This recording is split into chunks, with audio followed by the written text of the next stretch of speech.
Fresh off the press, Hiram Flaversham is banned in Infinity. If we look at the announcement, the reason for the ban is essentially that Hiram created an insurmountable resource gap.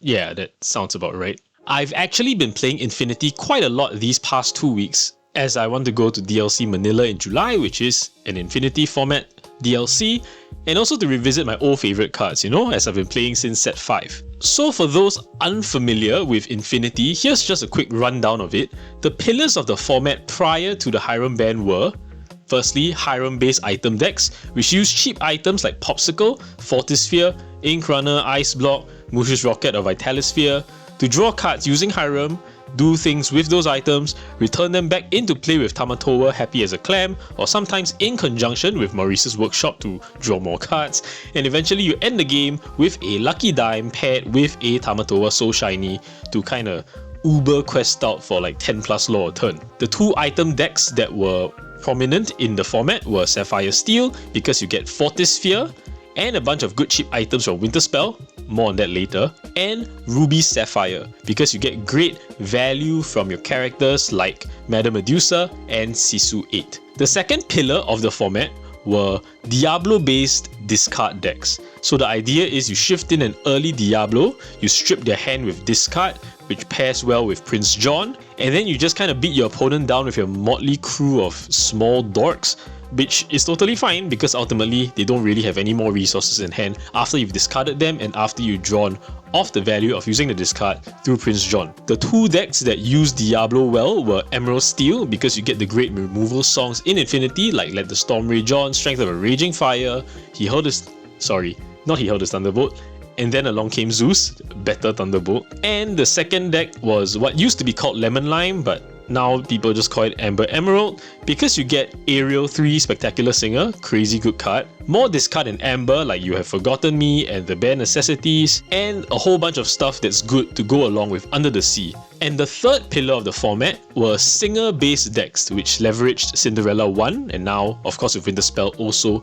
Angel, and aforementioned Ariel. The most often seen version of this deck is Steel Song, because the removal songs from Steel, as mentioned earlier, are fantastic, and you also get the amazing refill in your hand with A Whole New World, which can be sung by Ariel. You also get Pete, and from Winterspell, keep the Ancient Ways to stop actions, songs, importantly from your opponent, and also with Keep the Ancient Ways, items, which of course is very important in this format. This engine of Ariel and Singers is not just used by Steel Song, it's also used by the aforementioned Lemon Lime, but you get the idea. It's another core engine of the format that allows you to do busted stuff. And that's kind of it. Of course, there are other engines in the format, for example Merlin Rabbit, and there are other Whole New World decks like even Sapphire Steel used to sometimes play and still does sometimes play A Whole New World. Purple Steel also sometimes played Whole New World. But in my assessment, these decks were a step behind the big four of the format that use Hiram, Diablo, and the Singers. And of these top 4 decks, the most busted, most egregious of them all was Sapphire Steel. Why? You get 8 1-drop items, Fortisphere and Popsicle, rather than just 4 of them in Popsicle, that replace themselves, which also play characters for free, which can sing the great steel removal songs to stop your opponent's early snowball if they were playing Diablo or if they were playing the quick singers. Plus, with the recent new sets, they also gained access to the Robot Queen and Ingenious Device for more inbuilt removal that also function with the deck's core game plan. Ingenious Device might seem a bit slow, but it's not so slow if you play it with Bell, and more importantly with Hiram, which can blow up the Ingenious Device for free, and then you get to draw 2 cards as well. This deck was not weak to aggro or to fast decks at all, nor was it weak to Diablo, and in mid-range or longer games or against control decks, it's not like your removal is suddenly going to be bad, right? Because they're damage based, you can stack them to deal with bigger characters. So say there's a Maui Half Shark on the opposing side or a Tamatoa, yeah, they both get answered by and then along came Zeus, but if you don't have that, you can put together, Strength of a Raging Fire and Storm, or Storm and Ingenious Device, or Lonely Queen and Ingenious Device, to deal with their characters while still gaining value through using your items. End of the day, damage-based removals still stack well together if they are efficient enough, unlike cards like Medusa or Sisu, which are only good against a certain class of characters, and I think that's what made Sapphire Steel so busted. Not to mention, it was more than capable of grinding, whether you go with Maurice's workshop or not, and was able to close out games very suddenly with the use of Lucky Dime and Tamatoa, Tamatoa itself being very difficult to remove because it's a 5/8. This deck could beat Stillsong, it could beat Diablo decks, it just did not have any reputable predators in the format. Naturally, if the format was allowed to go on a little longer, then perhaps answers could have been found to Sapphire Steel. For example, I had success against Sapphire Steel playing these past 2 weeks with this Ember Steel Locations deck, but if you have to go to such lengths to beat Sapphire Steel and be weak to a lot of other things like Maui, like any deck that plays Amethyst, then it's obvious that the format is pretty warped around Sapphire Steel, in my opinion.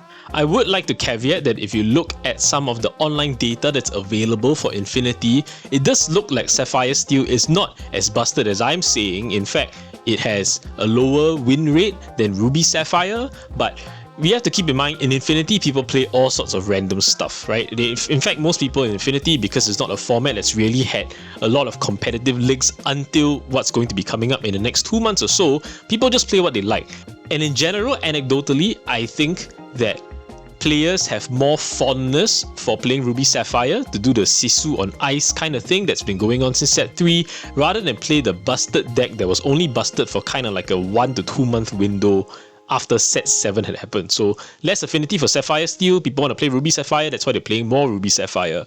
My view is that if Infinity did in fact become a real competitive format with big prizes on the line, as is going to happen, Sapphire Steel would take over because ultimately it's the most powerful and has the most tools in the format. So do I agree with the decision to ban Hiram before the Infinity DLC start taking place? 100%.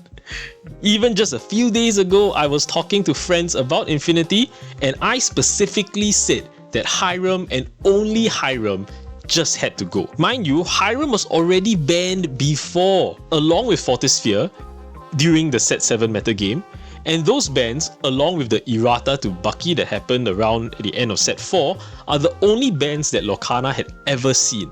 Shows you really the kind of company that Hiram keeps. I mean, Hiram draws 2 cards when it comes into play, so you can't even interact with it. Even if you remove it at that point with a brawl or something, it's already a 3 for 1. As a 1/6 as well, it's not that easy to remove one it comes into play, so there's a chance that they draw 2 more cards. Sure, you can try and interact with their items, but is it really profitable to try and interact and spend resources and cards on Popsicle and Fortisphere? No, absolutely not. Even if you don't agree with me that Sapphire Steel would have been busted, if you just look again at the win rate data that we had from the past week of Infinity being played at a fairly large quantity, you can see that the top 2 of the 3 decks that are performing very well are Hiram decks, Ruby Sapphire and Sapphire Steel. The thing about Hiram is that it completely invalidates one of, as I mentioned earlier, the 3 busted pillars of Infinity, the Diablo decks that pair with this card. You can try and discard them early, but whenever they can just rip a Hiram off the top to draw up ink and continue playing the game, there's really no point to try and stop them from playing the game by removing resources from the hand, because they can always catch back up with a Hiram or with a Tamatoa later on. In my opinion, if they didn't pull the trigger on banning Hiram now before the multiple Infinity DLCs coming up, I guarantee you the results and the broadcasts from those DLCs would have been completely unwatchable. It would have been Sapphire Steel, Ruby Sapphire matchups all tournament long. Trust me, Hiram is truly that busted. And I say this as a Ruby Sapphire enjoyer, as a Hiram enjoyer, the card has to go. However, I do like that they only banned Hiram and they decided to keep Fortisphere around, deviating from their bans in the previous format during set 7. I think this respects Infinity as a high-powered format, and it also gives Sapphire Steel to have a chance to play with Fortisphere again alongside Tamatoa, so it has a competitive reason for this style of item deck to exist in a manner that's distinct from and not just a worse Ruby Sapphire. I recall that back in set 7, I didn't agree with the Fortisphere ban. I did agree with the Hiram ban, but not Fortisphere, because ultimately it just completely shafted Sapphire Steel so much, the deck just kinda almost ceased to exist as a result. There's kinda no reason to remove this one drop item when Hiram is no longer around. Sure, it's good with Tamatoa, good with Scrooge McDuck, good with Bell, but a lot of things were good even back then, right? Like these Infinity cards, they were around back then during set 7 as well. So no reason to take Fortisphere away, let's give Sapphire Steel a chance to still exist. So where does the format go from here? Without having played a single game of a post-ban Hiram Infinity, here are my predictions. Firstly, so I said earlier there are 3 pillars, right? Hiram item decks, Diablo discard decks, and Singer aerial decks. And now that one of the pillars is gone, basically, the other 2 busted engines, Diablo and Aerial, are definitely still going to be strong, Diablo especially. Of course, everyone's going to think that Steel Song is going to be the new top dog, especially because it gets this new toys to play with Angel and critically Akut et Emuti, which just supercharges the deck. But if Steel Song's going to be very strong, then I think Lemon Lime is going to be really good as well. It gains access to the same new toys that Steel Song does in the form of Akut et Emuti, and it has a new strong discard tool in Mowgli.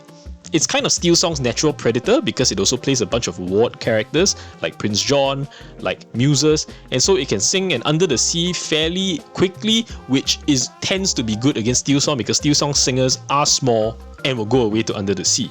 If Diablo decks and Aerial decks are going to be the top dogs in the format, then I think that there's a lot more space in the format for other decks to exist. For instance, Ruby Amethyst is fairly good at answering a Diablo because it has Peter Pan and Brawl, and Be Prepared of course, which is good against both decks, assuming you get to play it, but with the Ursulas and the Mowglis and the Petes, and now keep the Ancient Ways available, but you know, still keep Be Prepared, still a good card. Of course, Ruby Amethyst has always been a bit weak to Steel Song in my opinion, especially on the draw, but you know, Steel Song has other natural predators. Lemon Lime for one, as I mentioned, but also Ruby Sapphire.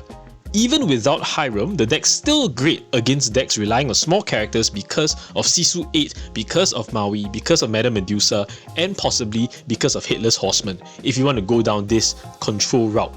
You also now get Cinderella to speed you up even more, which was always a slight issue in the old Ruby Sapphire where your 4 ink to 6 ink spot tends to be a bit slow for you. Or if you want to have a good matchup into Ruby Amethyst control, assuming that's going to be a decent player in the format, you can always go the burn Ruby Sapphire route, which DKP famously pioneered back in set 7 to win his first DLC in Melbourne in 2025. This style of the deck plays Pirate's Life, abuses Maui's Half Shark, gain a lot of lore, plays Super Goof, also plays the location in McDuck Manor to churn out lore quickly. Good plan against other control decks that are aiming to hit Diablo and Aerial. We also can't rule out Purple Steel. It has solidish matchups across the board and is good at brawling against characters with the use of Merlin Crab, now paired possibly with Demona. Or you can go the combo route, which I've been playing some online, by going for what's known as Jafar Wheel. You play this big Jafar, shift it onto a smaller one, sing a whole new world, gain 7 lore, and maybe do it again next turn, kind of for that combo finish. Going for the big lore gains. And of course, Sapphire Steel with Fortisphere would still be around. This style of metagame hasn't really been tested before because in the previous core constructed format, Fortisphere was banned, which kind of stopped Sapphire Steel from doing the items thing as well as Ruby Sapphire. But I suspect with Fortisphere, this deck's still going to be very good because your deck with a turn 1 Popsicle and a Fortisphere to play a turn 1 Bell can still sing a turn 2 Let the Storm Rage On, which is good against Cinderella, good against Angel, good against Diablo. If your deck can do that, it's going to be competitive. They probably do have to go all in on Maurice's workshop if you want to do the whole Tamatoa dime item thing, when before it was kind of an option, but deck's still going to be legitimate, deck's still going to be able to win a lot of games. Long story short, the format has opened up with this ban.